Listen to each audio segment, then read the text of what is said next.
Welcome to your own channel Manisha Yaduvanshi.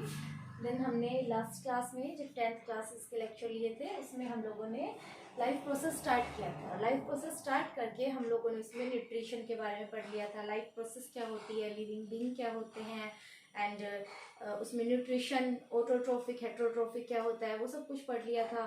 तो अब हम लोग एनिमल्स का क्लासिफिकेशन पढ़ेंगे। आज तो जितने भी एनिमल्स हैं उनको हम क्लासीफाई करेंगे उनकी फूड हैबिट्स के बेस पे। फूड हैबिट्स के बेस पे मतलब फूड हैबिट्स की वो किस तरीके का खाना लेते हैं, मीन्स वो अपना फूड प्लांट से लेते हैं, ऑटोट्रोफिक है, हेट्रोट्रोफिक है, तो हमने बता दिया था।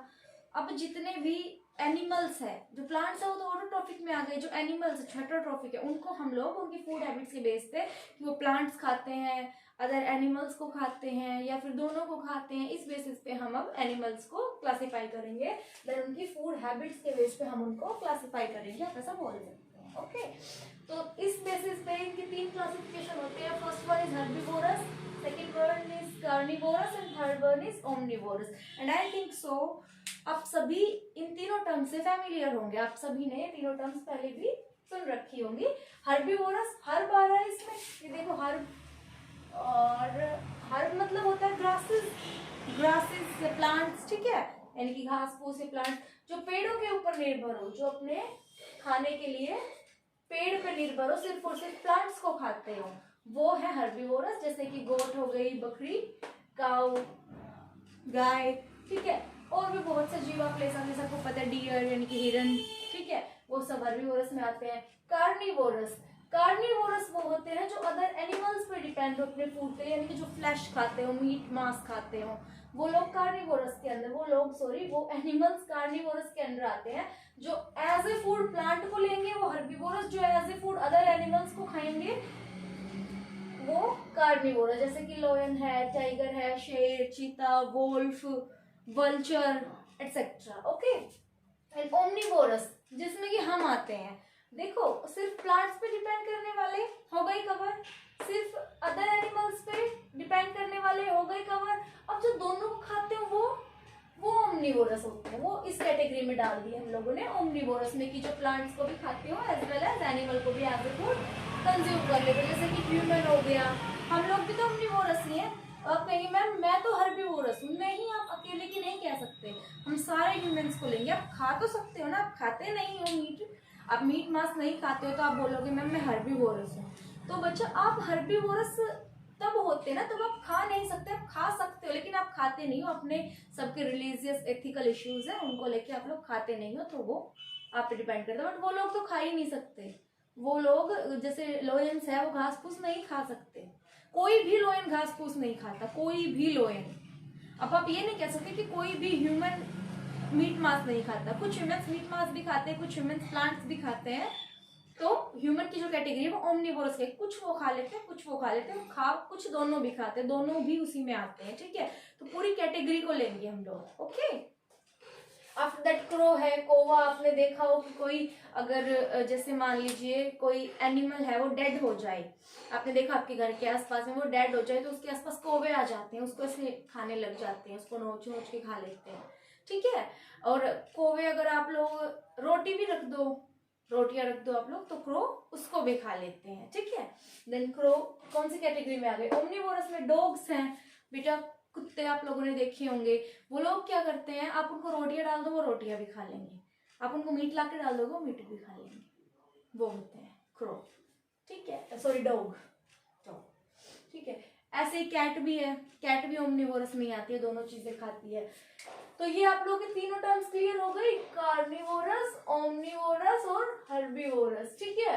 ये तीनों कैटेगरीज है, तीनों क्लासिफिकेशन है एनिमल्स की, जो हमने इनके फूड हैबिट्स की बेस पे जो किस तरीके का खाना खाते हैं उस बेस पे उसको डिवाइड किया है। ओके, उसके बाद बच्चे की हमने टेबल बनाई है।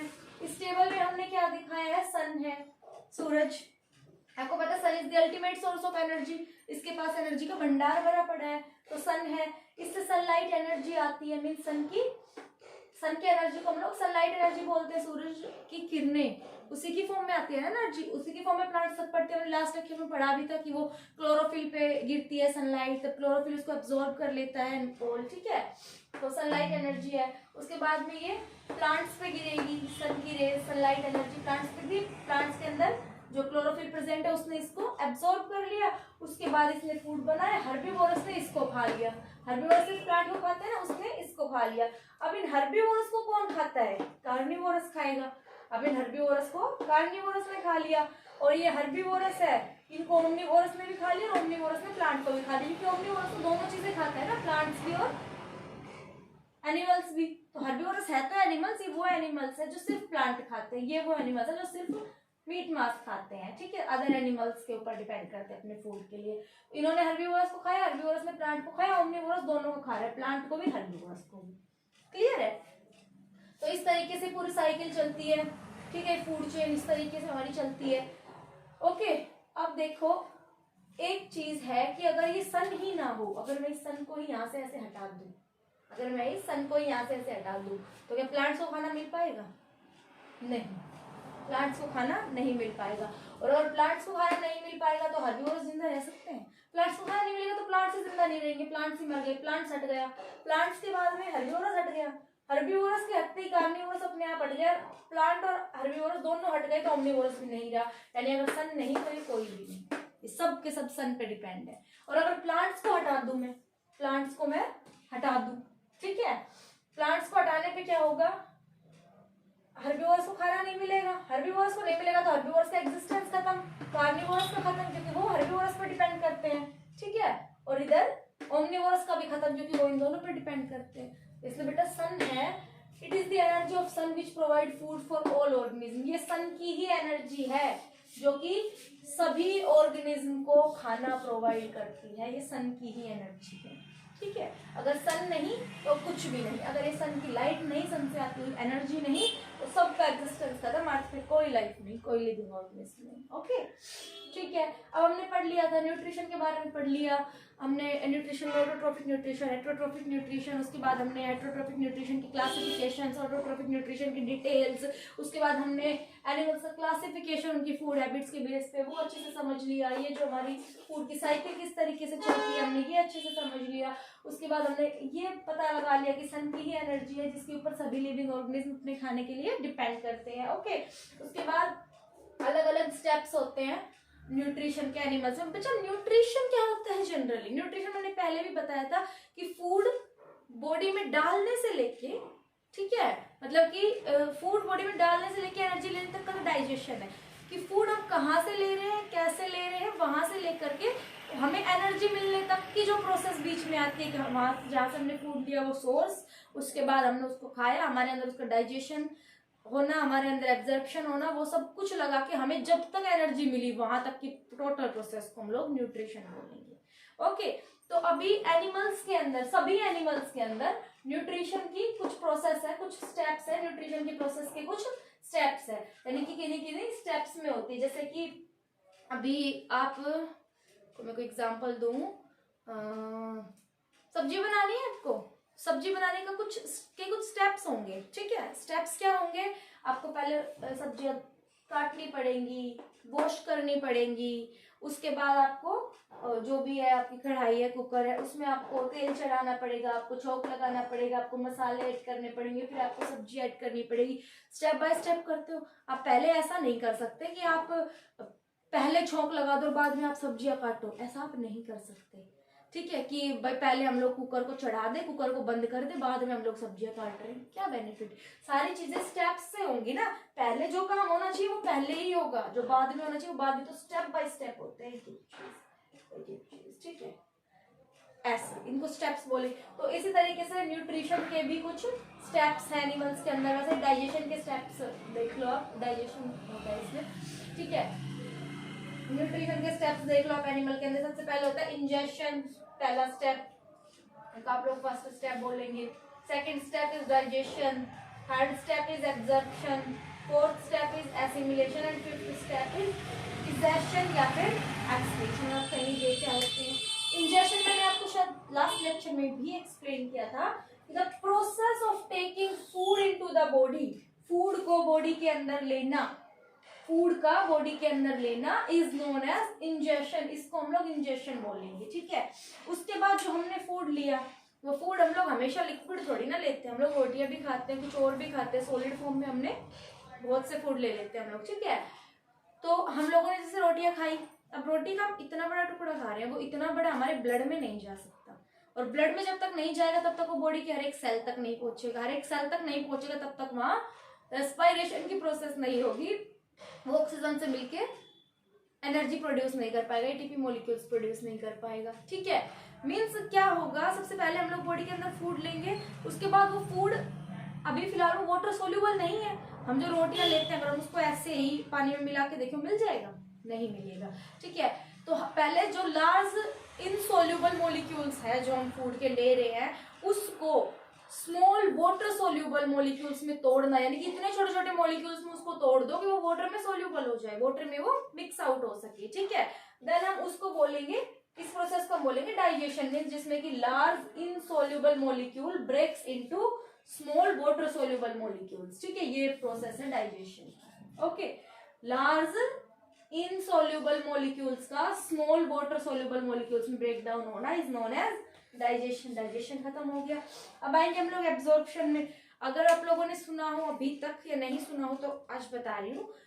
एब्जॉर्प्शन मेनली हमारे स्मॉल इंटेस्टाइन में होता है, आप लोगों ने पढ़ा होगा ना, हमारे एलिमेंट्री कैनाल के बारे में नहीं पढ़ा तो मे बी ये हमारा सेकेंड लेक्चर है ना, थर्ड में या फोर्थ लेक्चर में मैं आपको बता दूंगी। इसके बाद एक लेक्चर और रहेगा जिसमें मैं आपको अमीबा के न्यूट्रिशन के बारे में समझाऊंगी कि अमीबा के अंदर injection, digestion, absorption, assimilation, excretion amoeba का बताऊंगी मैं इसके बाद जो लेक्चर होंगी उसमें। ठीक है, आफ्टर दैट मैं आपको ह्यूमंस के अंदर बताऊंगी, ह्यूमंस के अंदर कैसे होता है न्यूट्रिशन, मीन्स ह्यूमंस का injection, digestion, absorption, assimilation, egestion, पांचों चीजें उसकी मैं एक्सप्लेन करूंगी। उसमें मैं आपको बताऊंगी एलिमेंट्री कैनाल के बारे में, जिसमें कि हम में आती है इंटेस्टाइन, स्मॉल इंटेस्टाइन, जिनको आप हिंदी में आंतें बोलते हो, आंत, छोटी आंत, बड़ी आंत, सुना भी होगा। ठीक है, तो इंटेस्टाइन होती है स्मॉल इंटेस्टाइन, लार्ज इंटेस्टाइन।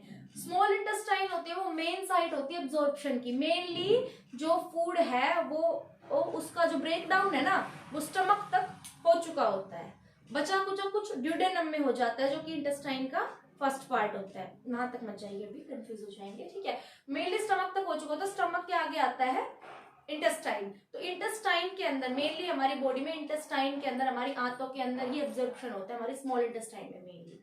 ठीक है, तो हमारे स्मॉल इंटेस्टाइन में हमारे फूड का एब्जॉर्प्शन होगा। एब्जॉर्प्शन आप समझ सकते हैं, एब्जॉर्ब होना क्या होता है। कोई कॉटन की रुई मतलब कॉटन लीजिए, ठीक है, कॉटन कपड़ा ले लीजिए, रुई आती है आपको पता हो, कॉटन, ठीक है, कॉटन बॉल जिन्हें बोलते हैं, वो ले लीजिए। उधर अगर पानी गिरा हुआ है थोड़ा सा, एक दूध आप उसको ऐसे लगा देंगे, वो ऑब्जर्व कर लेगा।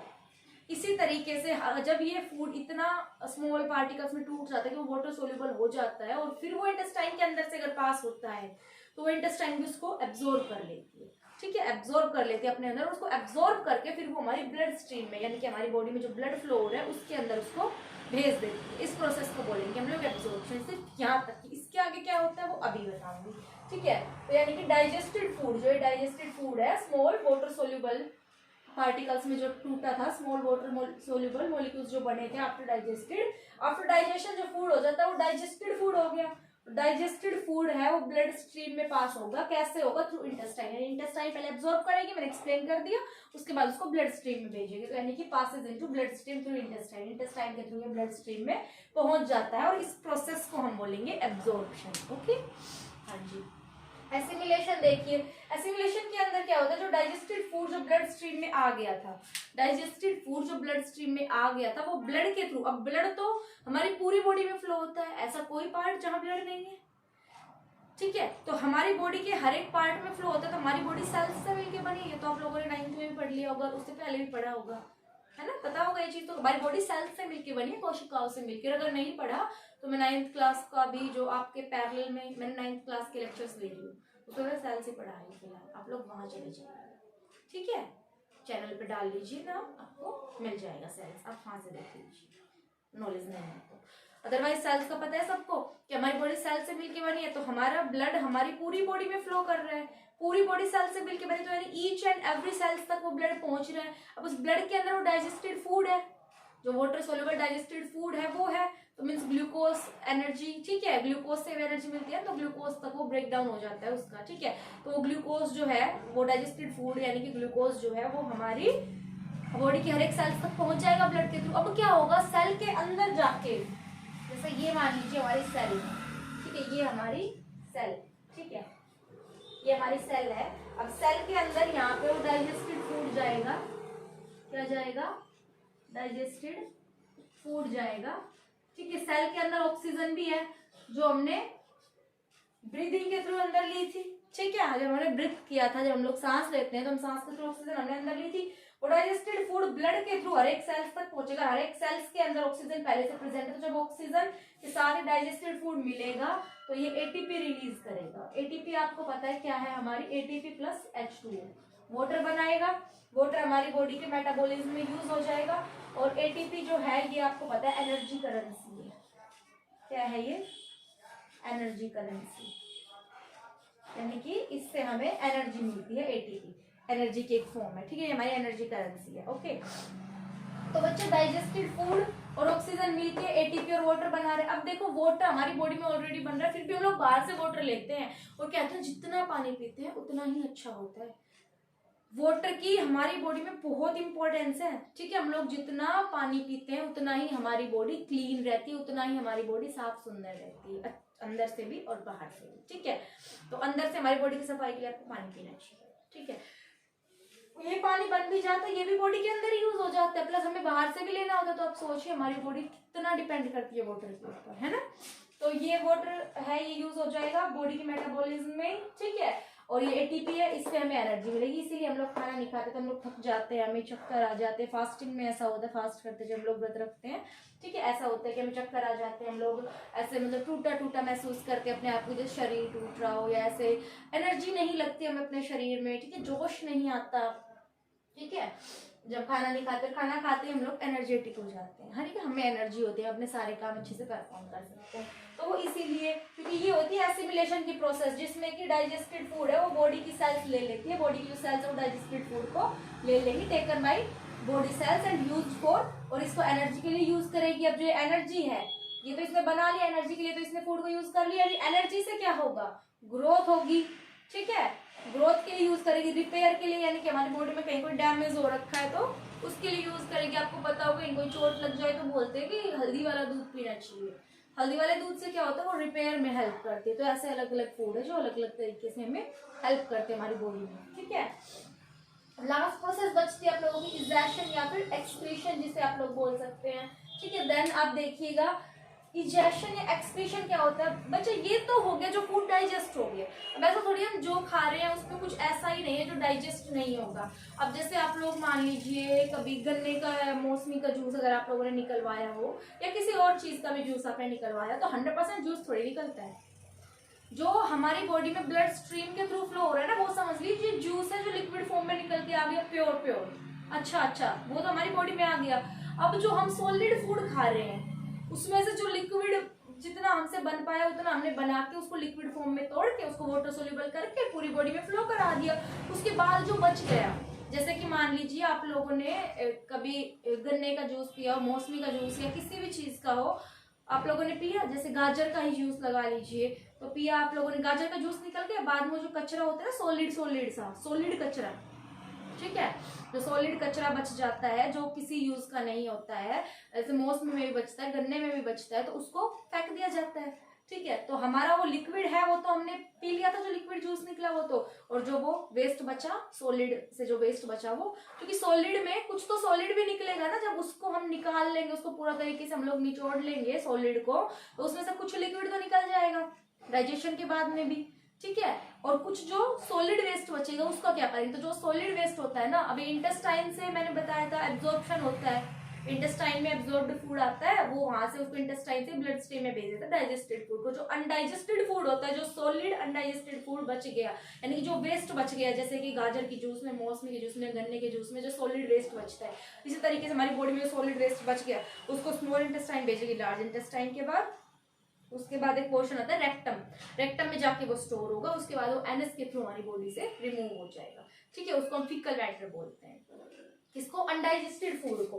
अनडाइजेस्टेड फूड को हम फीकल मैटर या फिर फीकस भी बोलते हैं, फीकल मैटर या फिर फीकस, ओके, फीकल मैटर या फिर फीकस बोलेंगे हम उसको। ये हमारी बॉडी से रिमूव हो जाता है। तो ये 5 प्रोसेस थी, इनमें से शायद कुछ ऐसा नहीं होगा जो एक्सप्लेन नहीं किया हो या आपको समझ नहीं आया हो, अगर सब कुछ समझ आ गया हो then like the video, and अगर कुछ समझ नहीं आया हो देन नीचे कमेंट बॉक्स में लिखिए कि क्या समझ नहीं आया, ठीक है। उसको हम लोग आगे एक्सप्लेन करेंगे, नेक्स्ट क्लास में एक्सप्लेन करेंगे। एंड जैसे ही चैप्टर्स खत्म होंगे या हो सकता है चैप्टर्स का कुछ पोर्शन खत्म होते ही उसमें से मैं आपको क्वेश्चंस भी दूं, एमसीक्यू भी कराऊं, क्वेश्चंस भी दूं, ठीक है। मतलब ऐसे 1 mark question, 2 mark question, 5 mark question भी मैं आपको दूं, तो मैं आपको दे दूंगी, आप उनको प्रैक्टिस कीजिए। अगर सॉल्व नहीं हो पाते देन आप ठीक है। अगर आप लोगों की रिक्वेस्ट आएंगी और आप लोग बोलेंगे तो हम टेलीग्राम ग्रुप पर आएंगे जिसमें मैं उनके आंसर्स नेक्स्ट डे डाल दिया करूँगी, जो क्वेश्चंस में क्लास में आपको दूंगी। Okay, then please subscribe the channel, ताकि हम लोग जो मेहनत कर रहे हैं, हम लोग जो आपके एफर्ट्स डाल रहे हैं, ठीक, उसमें हम लोग कैरी ऑन कर पाए, हमारा खुद का मोटिव इंक्रीज हो। Then subscribe our channel, this is a new channel, then please support us by subscribing the channel, like the video, and thank you so much for your support. Thank you.